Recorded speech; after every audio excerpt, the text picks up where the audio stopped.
आयोजित किया गया है, जिसमें हमारी विभाग का हम लोग का आग्रह है, माननीय प्रधानमंत्री जी से मैंने आग्रह किया है कि उसमें आकर के अपना कुछ समय में महामहिम राष्ट्रपति महोदया से भी आग्रह किया गया है कि वो आए। और मुझको काफ़ी उम्मीद है कि देश के लोकप्रिय प्रधानमंत्री श्री नरेंद्र मोदी जी और भारत सरकार के महामहिम राष्ट्रपति श्रीमती द्रौपदी मुर्मू जी जरूर उसे बिलियर्ड्स आयोजन में सम्मिलित होंगे। पूरे विश्व के स्तर पर यह बनाया गया है। दूसरा आप देखिएगा कि हमारा जो विभाग है इसमें 2 यूनिवर्सिटी है, 2 विश्वविद्यालय, एक हरियाणा में सोनीपत में है, दूसरा तमिलनाडु कुंडली में है।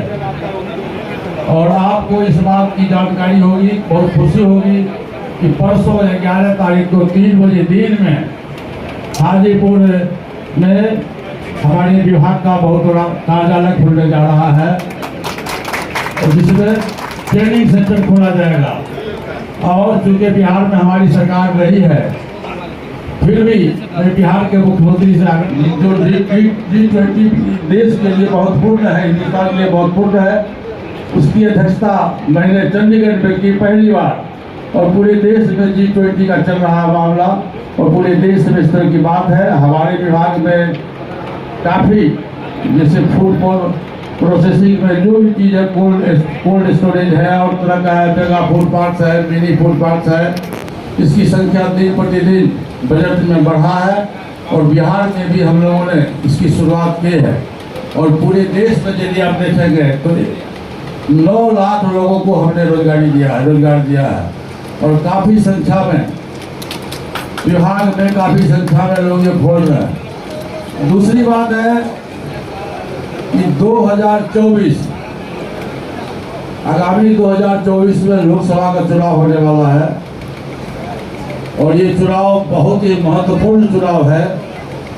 और इस चुनाव में और खास करके बिहार में मैं पूरी ईमानदारी से आपको बतलाना चाहता हूँ कि बिहार में एनडीए गठबंधन की सरकार जो पूरे देश में है, और माननीय प्रधानमंत्री जी के संबंध में आपको ये मालूम है कि पूरे विश्व का जो सर्वे हुआ है, उस सर्वे में पूरे विश्व के स्तर पर सर्वमान्य नेता के रूप में परम आदरणीय नरेंद्र मोदी जी का नाम आया है, 1 नंबर पे आया है।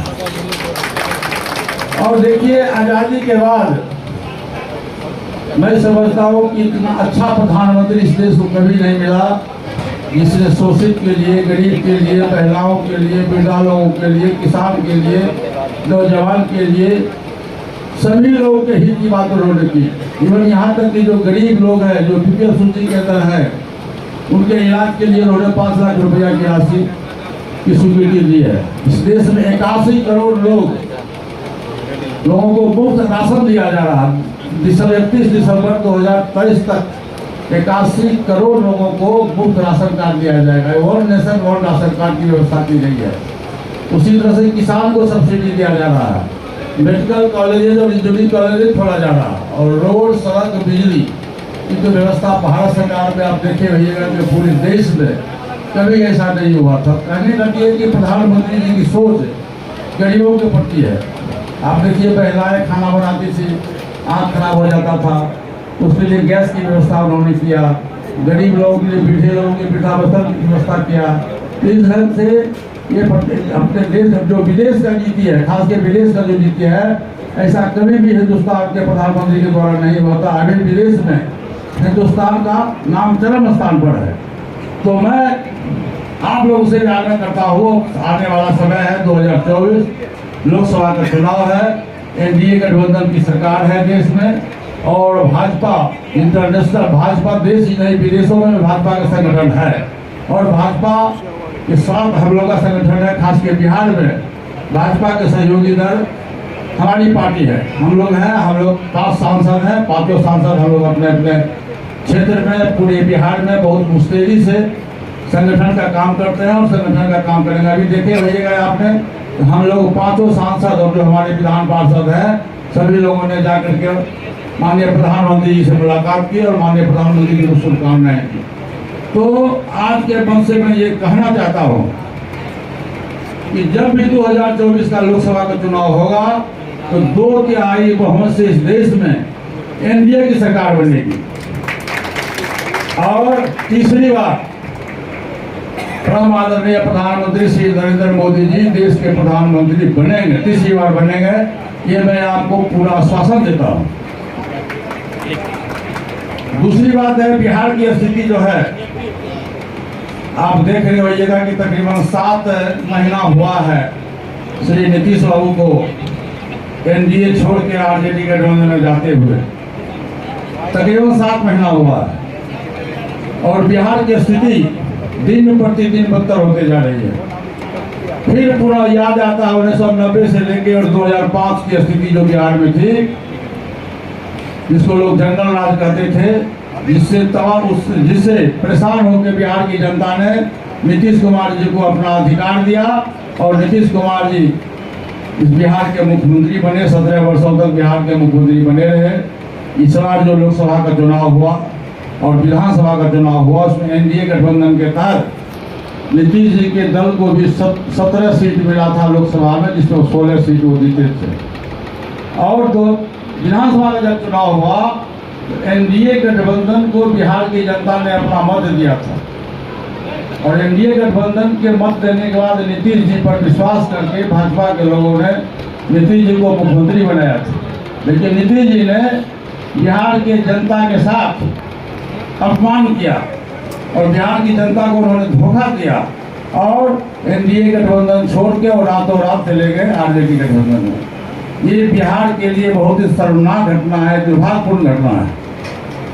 अब अभी आप रिसेंटली देखे होइएगा, रामनवमी के अवसर पर भारत सरकार के गृह मंत्री श्री अमित शाह जी का प्रोग्राम था, सासाराम में था, नालंदा में, नवादा में था और जानबूझ के दंगा फैलाया गया। दंगाइयों ने जानबूझ के हंगामा किया कि नीतीश को अमित शाह जी का प्रोग्राम फेल कर जाए, विफल कर जाए और उसमें बिहार सरकार 100% दोषी है। जहां पटना में बिहार सरकार के मुख्यमंत्री हैं, डीजीपी है, चीफ सेक्रेटरी है, सभी मंत्री लोग हैं। और सबसे बड़ी बात तो ये है कि नालंदा जो नीतीश जी का गृह जिला है, जन्म स्थान भी है और कर्म स्थान भी है, उस नालंदा में भी घटनाएं घटी।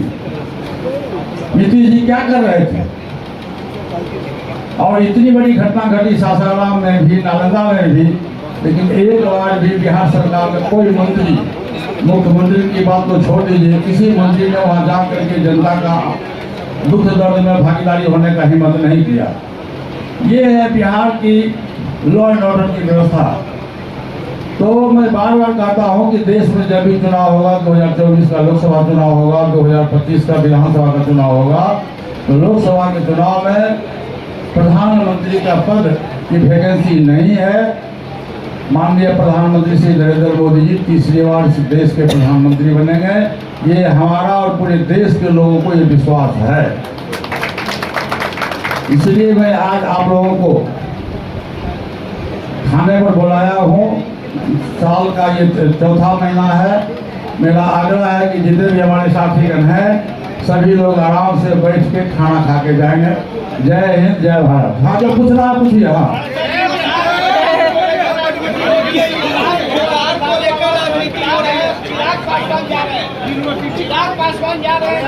चिराग पासवान की बात मत करो, हमारी बात करो, एनडीए की बात करो। चिराग पासवान कहाँ जा रहा है, नहीं जा रहा, उससे को क्या मतलब है? फूड प्रोसेसिंग यूनिवर्सिटी क्या अपडेट है सर? 40 सीटों पे भाजपा तैयारी कर रही है बिहार में। आपकी जगह कहाँ है? अमित शाह कह रहे हैं। आपको पता नहीं है, बिहार में 40 जगहों पर भाजपा तैयारी कर रही है। भाजपा का मतलब हुआ एनडीए गठबंधन। ये समझिए, दिमाग खोल के समझिए, ये फकरवाट मत लगाइए। बिहार में एकमात्र सहयोगी दल हम हैं, हमारी पार्टी है और हमारी पार्टी और भाजपा में गठबंधन है। वो गठबंधन जिंदगी भर रहेगा। हम लोग अवसरवादी नहीं है। 2014 में मेरा गठबंधन हुआ था भाजपा से। अब मैं घोषणा किया हूँ कि मैं जब तक राजनीति में जिंदा रहूंगा, हमारी पार्टी भाजपा गठबंधन में, एनडीए गठबंधन के हम पार्ट है और रहेंगे। नवादा सीट पर यूनिवर्सिटी का क्या हुआ? सर फूड प्रोसेसिंग यूनिवर्सिटी का क्या हुआ? भाजपा के साथ हैं, लेकिन भाजपा के प्रदेश अध्यक्ष को वोटिंग किया जाता है। किसने वोटिंग किया है? आपके भतीजे की बात धोखा दिया कि मेरा खून उसके खून में फर्क है, मेरा भतीजा नहीं है, उसने धोखा दिया ओपनली कि आपके खून में मेरे खून में फर्क है। आप देखे होइएगा कि लास्ट ईयर में जब मैं मोकामा गया था इसी तरह का दुर्भाग्य हुआ था। ये मोकामा एक सार्वजनिक स्थल है, एक धर्म स्थल है, वहाँ सबको जाने का अधिकार है, किसी व्यक्ति विशेष का नहीं है वो। और उस दिन सम्राट चौधरी गए, उनके साथ व्यवहार हुआ, मैं इसकी निंदा करता हूँ, मैं घोर निंदा करता हूँ और बिहार सरकार से मांग करता हूँ कि इसकी न्यायिक जांच कराई जाए। फूड प्रोसेसिंग यूनिवर्सिटी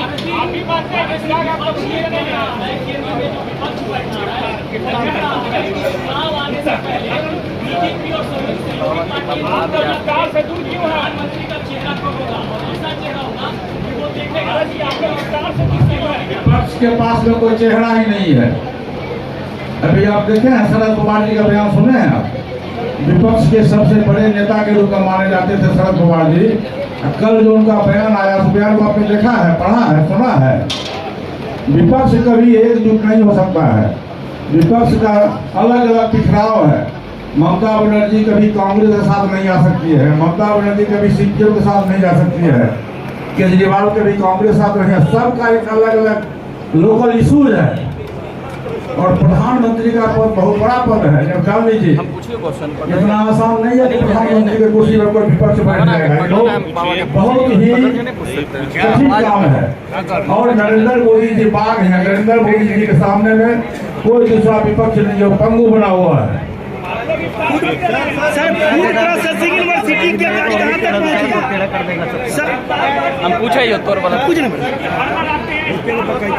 सरकार पार्टी मैं इसलिए नहीं कर रहा हूँ, आपको पता होना चाहिए कि 3 वर्ष से हमारे घर में कोई फंक्शन नहीं होता है। जब से स्वर्गीय रामचंद्र पासवान जी की मृत्यु हुई, स्वर्गीय हमारे बड़े भाई साहब की मृत्यु हुई, उस समय से हम लोगों ने छठ पर्व करते हैं, होली मनाते हैं, दीपावली मनाते हैं, इसलिए हमने इफ्तार पार्टी नहीं मनाया। ये दुखद घटना में, दुखद की घड़ी में मैं इफ्तार पार्टी नहीं मनाया। सर फूड प्रोसेसिंग यूनिवर्सिटी की गाड़ी कहाँ तक